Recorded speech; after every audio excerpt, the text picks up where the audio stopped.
जय नित्यानंद। जय नित्यानंद। नमः शिवाय। तो आज का ज्ञान जो है हम शुरू करेंगे चिदाकाश गीता से, जो कि नित्यानंद बाबा कहा करते थे ज्ञान उन अम्मा को, तुलसी अम्मा को। और वो उन्होंने कन्नड़ में जो लिखी, उसी को हम आज समझने की कोशिश करते हैं। हमें हिंदी में मिली हुई है क्योंकि ट्रांसलेशन हो रखा है। तो शुरुआत है प्रथम भाग में, आत्मा की परम शक्ति। तो इसमें जो बताया जा रहा है वो कह रहे हैं कि ज्ञानी चित्त शून्य होते हैं।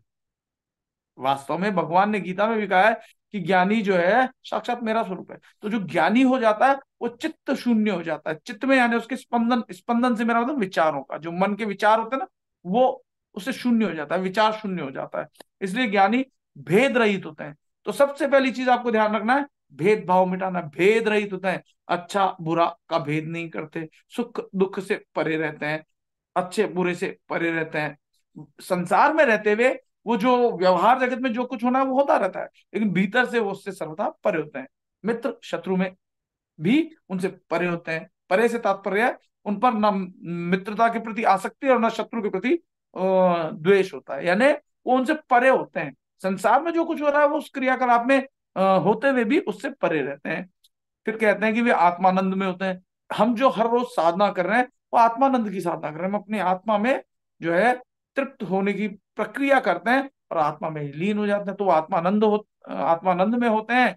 सूर्य या चंद्रमा का फर्क उनको नहीं होता। सूर्य से मतलब जैसे मन का प्रभाव उन पे नहीं पड़ता, सूर्य तेज का प्रभाव नहीं पड़ता। अच्छे और बुरे, यहाँ आप ऐसे समझ सकते हो कि प्रकाश और अंधकार से भी वो परे होते हैं। ठीक है ना, उनके लिए हरदम प्रकाश होता है। हालांकि वो परे होते हुए भी जो है, जो संसारिक प्रकाश है, संसारिक प्रकाश का मतलब क्या है, सांसारिक ज्ञान और संसारिक अंधेरा, इन दोनों से परे होंगे तो जो आध्यात्म का, जो आत्मा का प्रकाश है, हमेशा उनके लिए वो प्रकाश रहता है। मानव मानव मन एक मलिन युक्त कांच की चिमनी जैसा है। जिस तरह चिमनी पर दाग होता है तब तक वह पारदर्शी नहीं हो सकता जब तक मानव मन का मैल दूर ना हो। जैसे मानव के मन का मैल दूर नहीं हो तो आदमी उस परम अवस्था को प्राप्त नहीं कर सकता जिस प्रकार से चिमनी के ऊपर अंधकार काला छा जाए तो भीतर का प्रकाश उसको दिखाई नहीं देता। ठीक इसी प्रकार से इसलिए चित्त की शक्ति के विकास के लिए बहुत जरूरी है कि मन का मैल दूर हो। ठीक है ना। तो ज्ञानी, ये जो ऊपर हिंदी में जिस भी प्रकार से उन्होंने बताया, उसको एक बार जो स्पष्टीकरण दिया है वो भी मैं बता देता हूं कि ज्ञानी का मन पूर्ण रूप से शांत होता है। ज्ञानी के भेद पूर्णतः विलीन हो जाते हैं। अच्छे बुरे, सुख दुख, शत्रु मित्र, सभी में वो जो है सम रहते हैं, उनके भेद विलीन हो जाते हैं। ज्ञानी जागरूक रहता है, स्वप्न और सुषुप्त अवस्था से परे रहता है ना। सुषुप्त अवस्था में उसको याद ही नहीं है कि वो है भी कि नहीं। और स्वप्न अवस्था में जो दिखाई देता है हमको, स्वप्न भी सच लगने लगता है। ठीक है ना।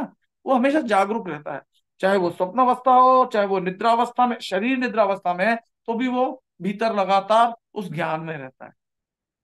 ज्ञानी लोग आत्मा से जागरूक होते हैं। हम कैसे जागरूक होंगे, हम ज्ञानी कैसे बनेंगे, जब आत्मा में हम आत्मा अविनाशी को जानने का अभ्यास करते रहेंगे। और जिस दिन अभ्यास करते करते हम उस आत्मज्ञान में विलीन हो जाएंगे तो हम हमेशा जागरूक रहेंगे, जैसे कि इस पुस्तक में बताया।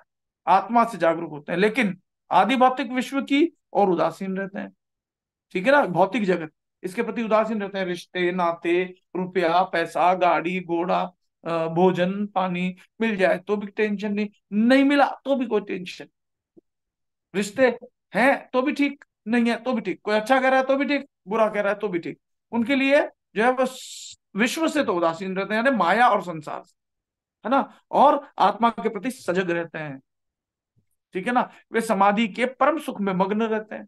यानी अभी जैसे मैं बोल नहीं रहा हूं, बिल्कुल शांत। सभी लोग आंख बंद करके भीतर शांति से महसूस करो। क्या नाद सुनाई दे रहा है? देगा। जैसे ही आप परम शांति को भीतर महसूस करोगे, मौन हो जाओगे, आपको नाद सुनाई देगा।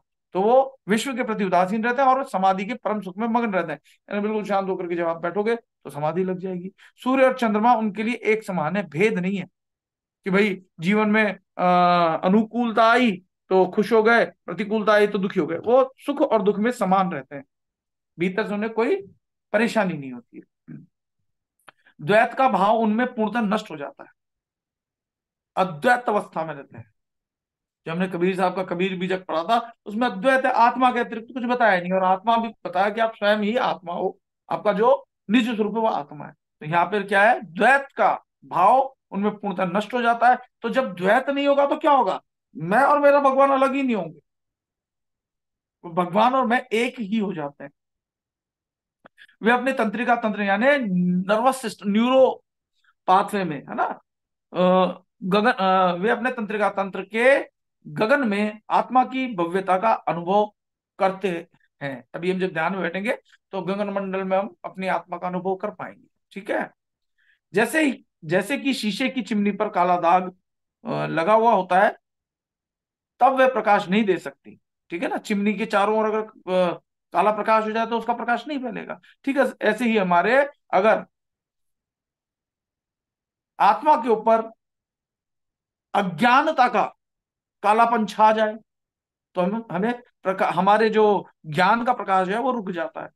लेकिन काला दाग निकालकर साफ कर देने के बाद पूर्ण रूप से प्रकाश देती है। उसी तरह आत्मा की अशुद्धियां ध्यान के माध्यम से दूर की जा सकती है। साफ मन इसके बाद ही दैवी ज्योति को फैलाता है। दैवी ज्योति मतलब दिव्य ज्योति। ठीक है ना। तो एक तो ये बताया। दूसरा फिर हम चलते हैं, वो कह रहे हैं मानव शरीर में तीन नाड़ियां होती है, सूर्य या उसको कह दो सुषुम्ना, चंद्र या ईड़ा, तारा या पिंगला नाड़ी। तो है ना, सुषुम्ना नाड़ी को सूर्य नाड़ी का है। प्रथम नाड़ी का रंग लाल है। प्रथम नाड़ी कौन सी है, यहाँ पर सूर्य बताइए। और दूसरी नाड़ी का बताया भूरा, और तीसरी नाड़ी का हरा। ठीक है ना। तो ये तीन नाड़ियां बताइए। तो स्पष्टीकरण में बता रहे हैं कि मानव शरीर की तीन अति महत्वपूर्ण नाड़ियां अर्थात तंत्रिकाएं होती हैं, जिनके नाम सूर्य या सुषुम्ना नाड़ी, चंद्र या ईड़ा नाड़ी, और पिंगला अर्थात तारा नाड़ी। तो ईड़ा नाड़ी यहाँ पर थोड़ा अलग लिखा है, जबकि हम ईड़ा पिंगला सूर्य और चंद्रमा समझते हैं। यहाँ पर जो है सुषुम्ना का है सूर्य नाड़ी। ठीक है ना। तो यहाँ सूर्य से मतलब ज्ञान का ही समझो आप। ठीक है ना। तो कह रहे हैं ईड़ा रीढ़ की हड्डी यानी स्पाइनल कॉर्ड बाईं ओर होती है, और पिंगला जो है रीढ़ की दाईं ओर होती है। सुषुम्ना रीढ़ की हड्डी में मध्य भाग की जगह से निकलती है, और सुषुम्ना का रंग लाल होता है, ईड़ा भूरे रंग की और पिंगला हरे रंग की। ठीक है। और इन तीन नाड़ियों का मिलन जो है हृदय आकाश में होता है। मैंने बताया ना, हृदय आकाश पहले भी बताया था। यहाँ यहाँ मिलन होता है। यहाँ के बाद जो है नाड़ी एक ही हो जाती है, और वो सुषुम्ना नाड़ी कहलाती है। कहीं कहीं उसको वो बोलते हैं चित्रा नाड़ी भी बोलते हैं। तो तीनों नाड़ियों का मिलन स्थान हृदय है, जिसे हृदय आकाश कहा जाता है। मैंने पहले भी बताया कि हृदय, सांसारिक हृदय यहाँ है हार्ट, लेकिन आध्यात्मिक हृदय यहाँ। ठीक है ना। जहां आप बिंदी लगाते हो, स्त्रियां बिंदी लगाती हैं स्वागन होने की, यानी उनका पति यानी मालिक है। तो उसी प्रकार से पुरुष भी बिंदी लगाते हैं। तो वास्तव में उनका परमात्मा मालिक जो है यहाँ होता है, यहाँ से द्वार है उस हृदय, इसको हृदय कहते हैं। तो इस हृदय आकाश में तन का छठा कमल अर्थात अज्ञ होता है। ठीक है ना। अज्ञ होता है। ईड़ा पिंगला सुषुम्ना का अज्ञ में मिलन होता है। यहाँ पर आकर के तीनों नाड़ियां मिल जाती हैं, जैसा कि बाबा जी भी बताते थे। और योगाभ्यास के दौरान जो नाद सुनाई देता है वो बिंदु नाद है। क्या है, नाद बिंदु। ये नाद 10 प्रकार के होते हैं, और यह नाद हारमोनियम, ड्रम और मुरली के ध्वनि जैसा होता है। इस तरह 10 प्रकार के नाद होने पर भी वह एक और अभाज्य है। तो वो जो 10 प्रकार के नाद होते हैं, वो जब दसों नाद एक ही रह जाएं, ठीक है ना, जब एक ही रह जाएं और वो अखंड होता है, वो एक अक्षर में परिवर्तित हो जाता है। जो अनेक हैं वो एक में ही जब परिवर्तित हो जाता है, जैसे मैंने बताया माया के 5 ध्वनियां, 5 जो है आध्यात्मिक ध्वनियां, और 5 10 हो गई, और दसों जब एक हो जाएं तो वो कुछ सांकेतिक संकेत किया है कि कुछ जो है हारमोनियम जैसा या ड्रम जैसा या मुरली जैसा, मतलब म्यूजिकल इंस्ट्रूमेंटल आवाज जैसी होती है। लेकिन आप भीतर जाओगे तो आपको मैं बताता हूं ना, जैसे झिंगुर आदि किसी आपको फीलिंग आई। सबको अलग अलग आती है। 10 प्रकार की बताई है ना यहाँ। वो 10 प्रकार जब एक में परिवर्तित हो जाती है, वो नाद परम अक्षर नाद है, उसको बिंदु नाद कहते हैं। ऐसा यहाँ पर बताया गया है। ठीक है ना। तो हमने 3 अभी कर लिए हैं, आगे हम चौथा करेंगे। तो यहाँ तक का ज्ञान यहाँ सीमित रखते हैं, आगे हम जब करेंगे तो उसको भी रिकॉर्ड कर लेंगे। आज ये पार्ट 1 हो गया हमारा। तो मैं रिकॉर्डिंग भी स्टॉप करने जा रहा हूँ।